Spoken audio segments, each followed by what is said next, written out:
ऐसे में लोकसभा का टिकट नहीं चल रही।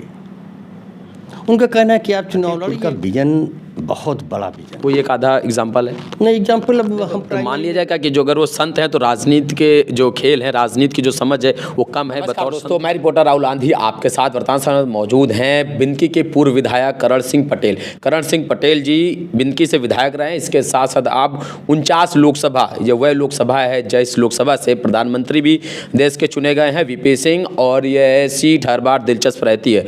लेकिन इस बार करण सिंह पटेल जी भी मैदान में रहने का प्रयास कर रहे हैं और भारतीय जनता पार्टी से लगातार इनका प्रयास जारी है कि वे इस बार हम पर भरोसा जताए। अब देखना ये होगा कि भरोसा जताएगी या नहीं। अब फिलहाल हम लोग करण सिंह पटेल जानेंगे अगर पार्टी इन पर भरोसा जताए तो इनके पास क्या योजनाएं होंगी, क्या काम होंगे और फतेहपुर को लेकर क्या विजन है इनका, क्योंकि विजन जिनका क्लियर होगा जनता उनके साथ होगी।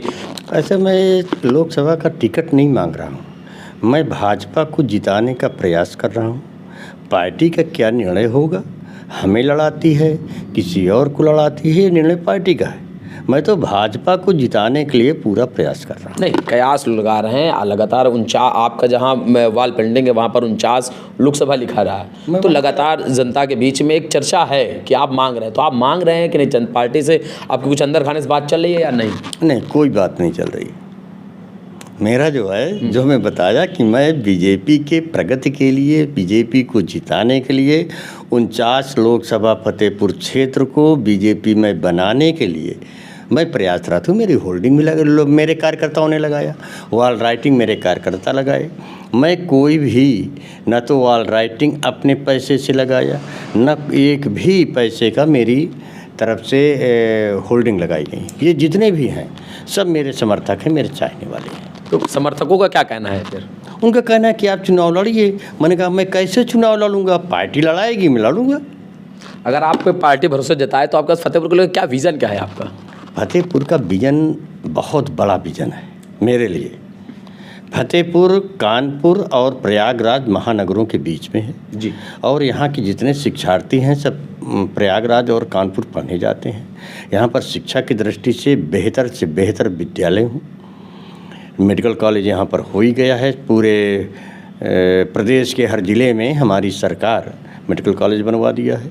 यहाँ पर मैं उद्योग का बहुत बड़ा मेरे विज़न में है, मेरी सोच में है, जिससे यहाँ के लोग यहीं पर सर्विस करें, यहीं पर जीवन यापन करें, फतेहपुर को जिस तरह से नाम है उसी प्रकार से आगे बढ़ाएं, ये मेरी सोच है। उद्योग लगाएंगे, ठीक है। अब शिक्षा के क्षेत्र की बात करें, शिक्षा के क्षेत्र में देखा जा रहा है कि अगर हम पेन पेंसिल भी अगर खरीदें जाए तो लगभग उसमें 12% टैक्स है। तो उस चीज़ को आप कैसे देखते हैं? चूँकि शिक्षा 28% कागज़ पर जीएसटी है। लगातार किताबों पर भले ही हर बार बात होती है कि हम छोटे स्तर से एनसीईआरटी किताबें लागू करें, कम कीमतों पर किताबें हों, लेकिन आज भी देखा जाता है कि कॉन्वेंट की जो किताबें होती हैं वो बड़ी महंगी होती हैं और प्राइमरी स्कूलों की स्थितियाँ हैं जो आपसे छुपी नहीं है। तो इन चीज़ों को कैसे बेहतर करेंगे? प्राइमरी की स्थिति हमसे बिल्कुल नहीं छिपी है और आपसे भी नहीं छिपी है, पूरे जनपदवासियों से नहीं छिपी, पूरे प्रदेश और देशवासियों से नहीं छिपी है। प्राइमरी की जो स्थिति हमारी सरकार ने करके दे दिया है, मोदी जी और योगी जी, आज हर आदमी उसकी तारीफ़ कर रहे हैं।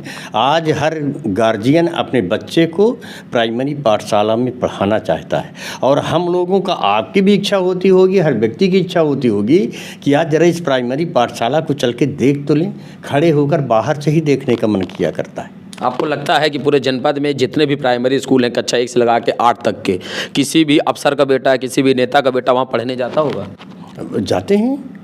अरे उसके उदाहरण कई एक हैं, मैं उन उदाहरणों को कहाँ से कितने बताऊं। अभी एक चीज़ ये है कि जो नगर क्षेत्र में है, इन नगर क्षेत्रों में भी लोग अपने, ज़्यादातर अधिकारी लोग नगर क्षेत्र में रहते हैं।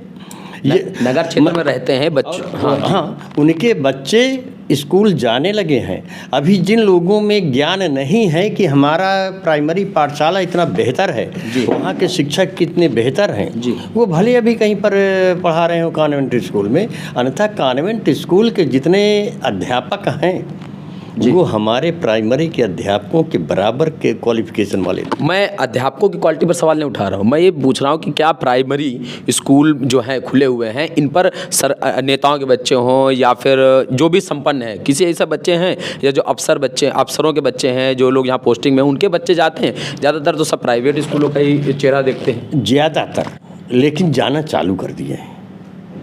कोई एक आधा एग्जाम्पल है? नहीं, एग्जाम्पल अब हम प्राइमरी में कैसे बोलने जाएं। मैं तो राहुल तो आपको जान रहा हूँ, आप जब रहें तो अब आपकी शादी हुई कि नहीं हुई, आप कितने बच्चे हैं, कितने परिवार में मेंबर हैं? शादी होगी तो आपको जरूर बुलाएंगे, पक्का। बहुत बहुत धन्यवाद। मैं पहले पूछना चाहता था, तो इतना डिटेल में हम नहीं जा पाएंगे कि हाँ कौन आदमी अपने बच्चे को प्राइमरी पाठशाला में पढ़ा रहा है, कौन व्यक्ति कहाँ पढ़ा रहा है, लेकिन मैं ये गारंटी के साथ कह रहा हूँ कि आज आपका भी मन बदला है, जनमानस का मन बदला है कि प्राइमरी पाठशाला की शिक्षा बेहतर हुई है। अच्छा, लगातार देखा जा रहा है, चूँकि सरकार है अपनी योजनाएं लागू कर रही है, लगातार काम हो रहा है, कहीं ना कहीं कुछ में हो रहा है, कुछ में अभी रुका हुआ है, आगे होगा जो भी चीज़ें हैं। लेकिन फतेहपुर को आकांक्षी जिला भी घोषित है, आपको पता ही है। फतेहपुर को देखा जाए कि आज भी कोई मजबूत रोजगार की व्यवस्था जनपद के अंदर नहीं है, और जो हमारे यहाँ के सांसद है वो 2 बार से यहाँ पे सांसद हैं, और ये जनपद का सौभाग्य है कि वो दोनों बार से मोदी सरकार के राज्य कैबिनेट मंत्री भी रह रही हैं, और दोनों बार अच्छे मंत्रालय मिलते हैं। तो इन चीज़ों को देखते हुए, आपको उनके कामों को देखते हुए आप कितने नंबर देंगे 10 में से, अगर आपको मार्किंग करनी हो तो? हम उनको ज़्यादा से ज़्यादा नंबर देंगे। नहीं, 10 में से कितने? वो संत हैं जी, और संत जी, वो संत हैं। हर व्यक्ति हर गुण संपन्न नहीं होता है।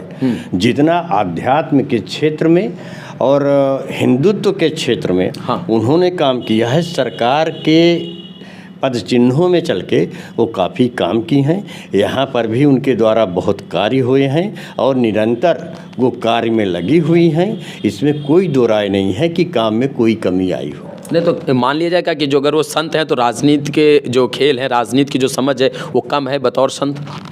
हमारे देश में ऋषि मुनि ही मार्गदर्शक रहे हैं, और आज संत जब स्वयं में कार्य करने लगता है तो मार्गदर्शक की ज़रूरत नहीं है किसी को समझाने के, स्वयं में काम करना चालू कर दिए। तो मैं वही तुम्हें पूछा कि 10 में कितने नंबर देंगे? अच्छा, हम रोजगार पे कितने नंबर दे रहे हैं निरंजन ज्योति जी को, और रोजगार के मुद्दे पर फतेहपुर में? ज्योति जी या कोई जनप्रतिनिधि रोजगार नहीं देता है, रोजगार बनाता है। उसके लिए पहल तो करता है। पहल उनके द्वारा जो हमारी सरकार कर रही है वो निरंजन ज्योति जी कर रही हैं। अभी आप बिंदकी विधानसभा से टिकट मांग रहे थे और उसको अपना दल में कर दिया, ऐसे क्या परिस्थितियाँ रही कि आप बिंदकी विधानसभा नहीं लड़ पाए? आप स्वयं बता रहे हैं कि गठबंधन की पार्टी उस सीट को लिया, हम गठबंधन का धर्म निभाए, उनको दिया गया वो सीट और जीत के दे दिए, हम लोग जिता दिए। अब आप सांसद बनने के बाद पहला काम आप क्या करेंगे अगर बनते हैं? अगर पार्टी भरोसे बताती है तो लहर आजकल बढ़िया चल रही है, राम मंदिर का असर रहेगा कि नहीं इसको रहेगा? अन्यथा न लीजिएगा। हम लोगों के पास में कोई एक काम नहीं होता है जी। अगर मैं आपको ये बात बोल दूं कि मैं ये काम कर दूंगा तो आप लोग पत्रकार बंधु हैं, आप बोलेंगे इस काम को छोड़ दिए, ये नहीं बोलेंगे ये काम करने के लिए बोले। हम फतेहपुर को बेहतर से बेहतर फतेहपुर बना के छोड़ेंगे, ये मेरी अपनी सोच है, और इसी सोच के तहत मैं निरंतर फतेहपुर के लिए काम कर रहा हूँ। इंडिया गठबंधन के लिए क्या कहना है? इंडिया गठबंधन ये उनका काम, मेरा काम नहीं है। और अपने गठबंधन के लिए? हमारा बेस्ट है, मजबूत है, हम गठबंधन धर्म का पालन करते हैं। मेरी गठबंधन में मेरी सीट गई, मैं उसी उत्साह के साथ डटा रहा और सीट को जिता के लाया। बहुत बहुत धन्यवाद सर आपका। तो प्यारे दोस्तों, हमारे साथ बात कर रहे थे बिंदकी विधानसभा के पूर्व विधायक करण सिंह पटेल अब, और इनके जो समर्थक इनके विशेष तरह से इच्छुक हैं कि इस बार करण सिंह पटेल जी को, अपने नेता को हम सांसद के तौर पर देखें, और देखना ये होगा कि पार्टी इन पर कितना भरोसा जताती है। वीडियो जर्नलिस्ट सत्या मेहता के साथ मैं राहुल, आंधी एक्सप्रेस। धन्यवाद।